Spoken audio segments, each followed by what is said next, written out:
Hi, it's Hazel, and welcome to my channel, Hazel and Actor Design. This is going to be almost, well, basically a show and tell and follow-up video. Sorry if the glare from these shiny hands is bothering you. I don't know why it is I only think of hand lotion right before a video. I have never done such a small batch of paper dyeing in my life. Usually it becomes a day-long process and I do hundreds of pages. But let me show you what's what and tell you what has happened here. Now, I don't know if you can tell that this is a very fine grid paper and the original color is actually green. So what I've used on these papers, well, I should maybe start at the beginning, is avocado dye. Well, at least in the beginning. So this paper with these, I would say, half-inch grids, I've never seen a grid that big before. This would have been straight avocado dye. So just as a reference point, that's white. So overall color. And I also tried a different technique this time, which was to actually dip the paper into a shallow pan. Now, the other difference is that this time I used avocado skins and pits that had never been frozen. Typically, because I'm the only one eating avocados in this household, I save the, the waste product, the peel and the pits, and throw it in a bag into my freezer. And if you saw the last video that I did on dyeing and couldn't understand why the results were the way they were, one of the theories that, Carol actually had was that maybe it's because that stuff had been frozen. But yet I've always done it that way, so I don't know what's what. Anyway, long story short, these first several pages I dipped. Now, because you put the paper in and then you pull it up and let it sort of drip off, the excess drip off, you don't get a chance to reserve much white, although, there are lighter spots.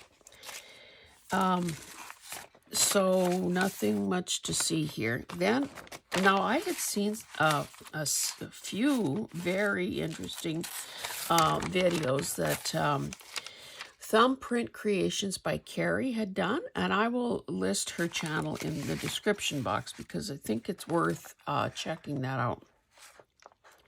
This is now just ruled paper, so of course there, sometimes there are differences based on, the actual paper. So some of this is a little more interesting. Now, one of the things that I had just seen Barbara from 49 Dragonflies do some dyeing, and that reminded me that, hey, maybe I should try some as well, try a different technique. And what she had done was sort of a two-part process. So the immersion method, and then had done additional stuff on top. Now, I don't remember... did she let them fully dry in between? I don't remember that part.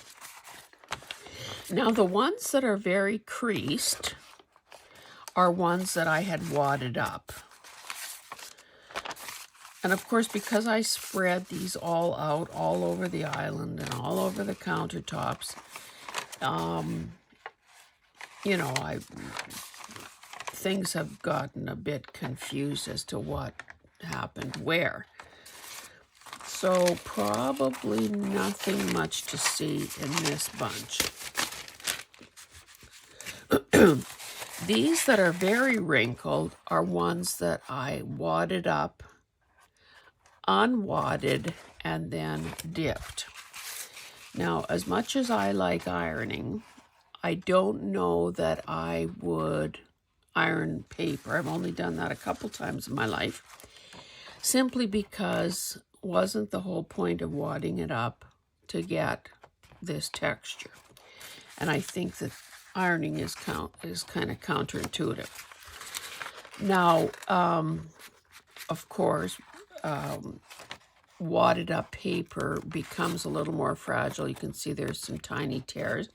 But again, that is not the end of the world, because that's why we have washi tape. And, you know, there was that moment in time where people were actually purposely bending and doing little multiple folds and inking and, you know, even gluing this down or tearing it a little further to get even more a distressed look. So, you know, these tears can work in our favor. I don't know what's going on there, but, and here's again another piece of that green grid. This paper almost seems a little heavier and more substantial. And again, you know, even the wadding process, this does not look the same as this. So clearly I had scrunched this one up more. So I will just say that, again, I believe that the beauty of dyeing paper is in the surprise that it creates. And I'll show you one final thing before we call it a day. I had also wadded up,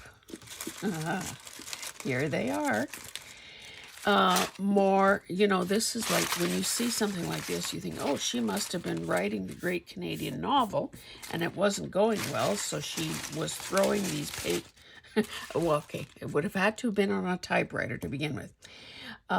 She's clearly throwing these at the garbage can. So we'll get to those in a second. Now some of them, well, all of them still feel a little damp to the touch. So what I started to do before I turned on the camera was to gently unwad them. Now, another tip that Carrie had was that if the paper was, geez, I hope that I'm not, you know, it just occurred, I'm wiping my hands on my pants. It just occurred to me that maybe this was some kind of hemp lotion. I hope I'm not transferring a greasy residue to this paper that will prevent it from being able to be written on. Just had that thought. Anyway, so I have been gingerly unfolding these things. Now these, oh, I should say that I didn't iron these first sheets that I showed you, but I did put them, once they had air dried, I put them under some weight overnight. And I would do the same to this. So, okay, there's one. This one clearly tore a lot more, despite my best efforts to, you know, be careful.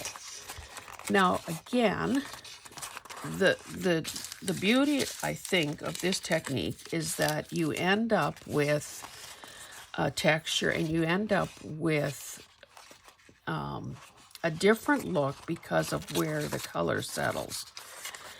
Now, if you've ever, and I know I've talked about this in previous videos, when I coffee dye or tea dye, say a piece of, you know, a length of ribbon or something, wad it up, scrunch it into a ball, or maybe a piece of fabric, leave it to dry, and then, of course, the color migrates to certain peaks and folds, unpredictable where that's going to happen,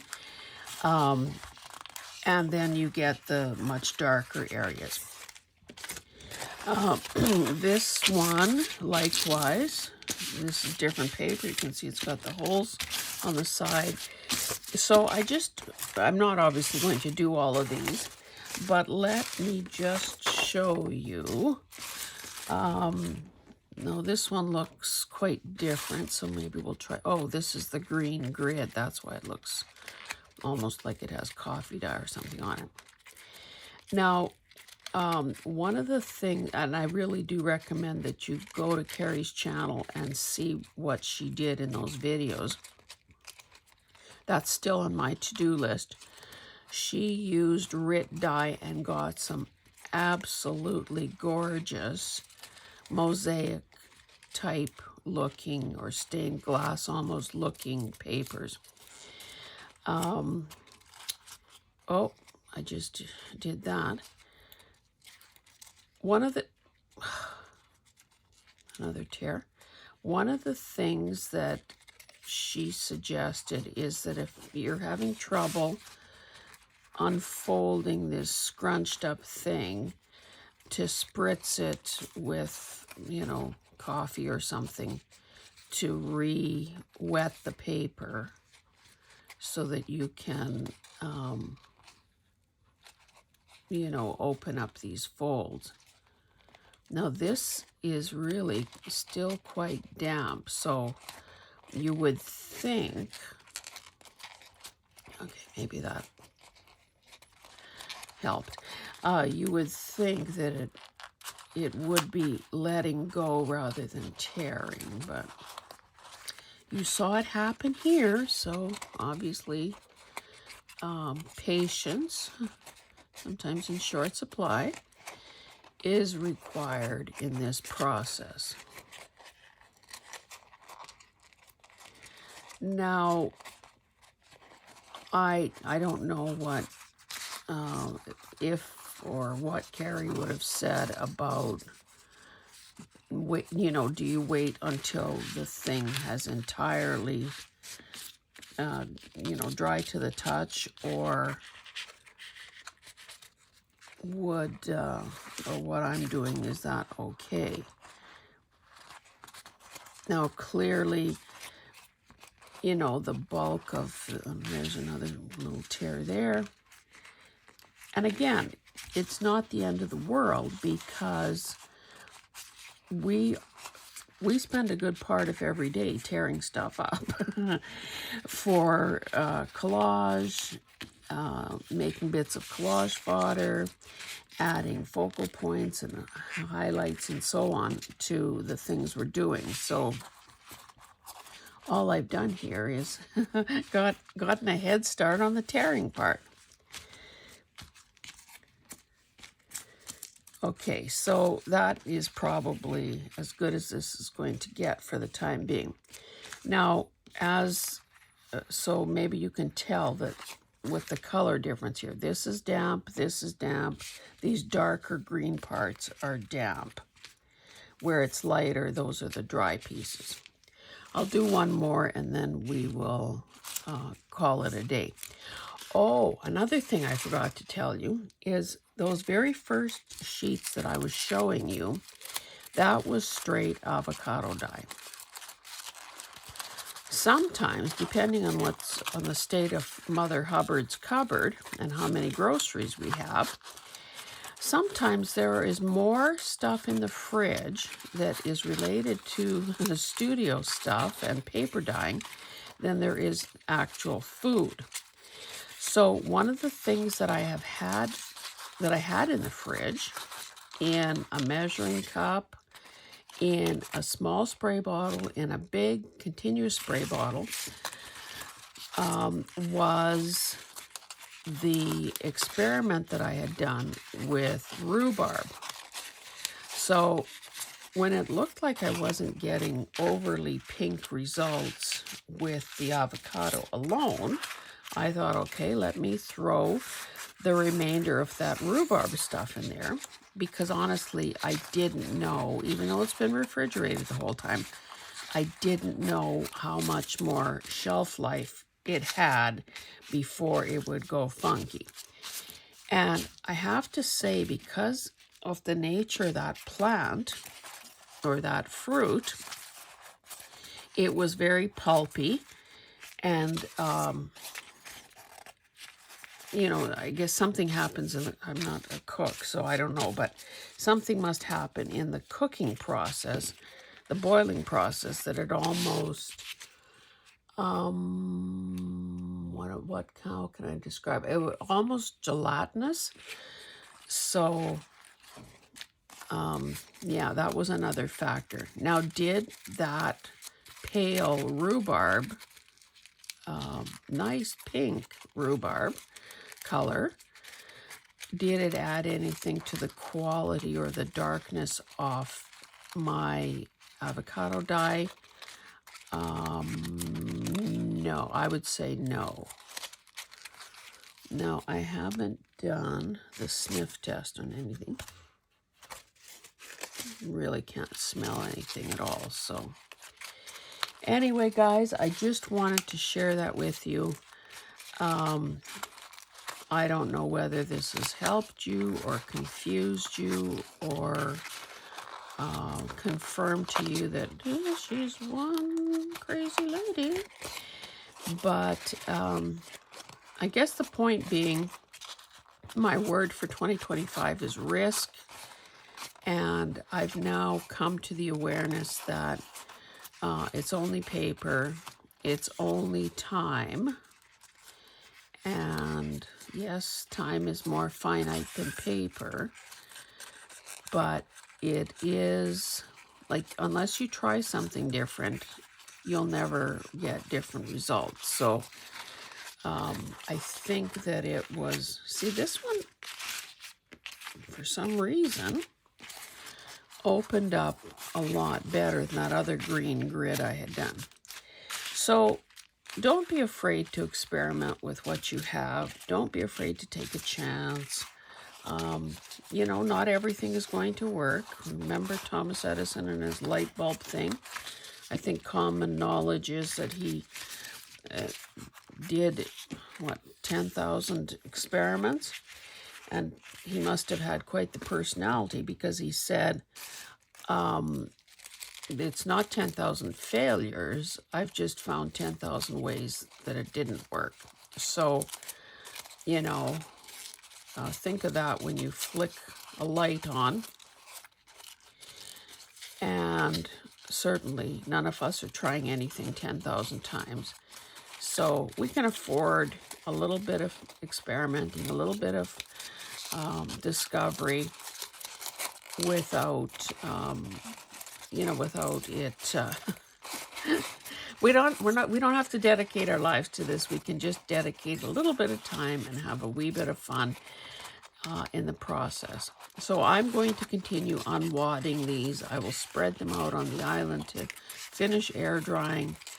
And probably in a follow-up Friday, or who knows, at some point in the future, I will probably show you how these actually look once the drying process is complete and the flattening out process is complete.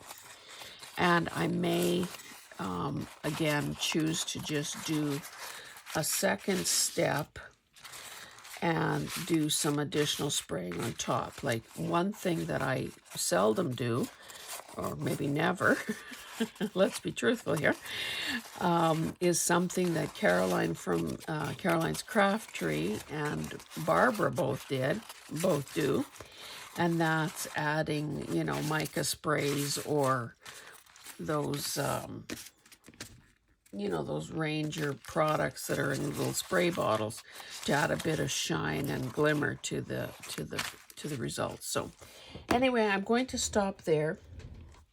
I hope this has been somewhat instructive for you, and we will see you in the next one.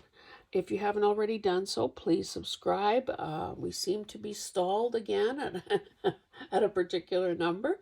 So, yeah, if you're enjoying the content, or if you just want to help me out, help a friend out, yeah, hit the subscribe button. A like and a comment is always appreciated. Thanks, guys. Bye.